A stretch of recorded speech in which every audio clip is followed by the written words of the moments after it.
Mantan Presiden Amerika Serikat Bill Clinton berkunjung ke Aceh untuk melihat perkembangan pembangunan Aceh selama 10 tahun usai gempa dan tsunami. Rombongan Special Envoy PBB untuk pemulihan tsunami di Asia Pasifik ini mengunjungi sejumlah tempat di Banda Aceh dan Aceh Besar. Tiba di Aceh Sabtu siang dari Bandara Sultan Iskandar Muda Blang Bintang, Bill Clinton dan rombongan langsung menuju gedung evakuasi tsunami di Desa Lambung, Kecamatan Meraksa, Banda Aceh. Clinton disambut Kepala Unit Kerja Presiden Bidang Pengawasan dan Pengendalian Pembangunan Kuntoro Mangkusubroto, Gubernur Aceh Zaini Abdullah dan Wali Nanggro Aceh Malik Mahmud. Clinton memuji proses pembangunan Aceh pasca tsunami dan melihat Aceh kini jauh lebih baik dari tahun-tahun awal tsunami.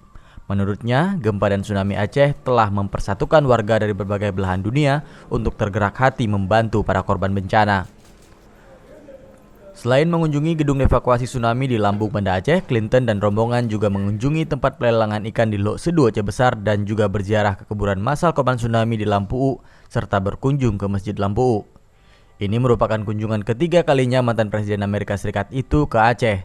Sebelumnya, Clinton telah berkunjung dan melihat dampak dari gempa dan tsunami Aceh, mulai dari masa tanggap darurat dan masa rehabilitasi dan rekonstruksi Aceh. Dari Banda Aceh, Tim Liputan Aceh Video melaporkan.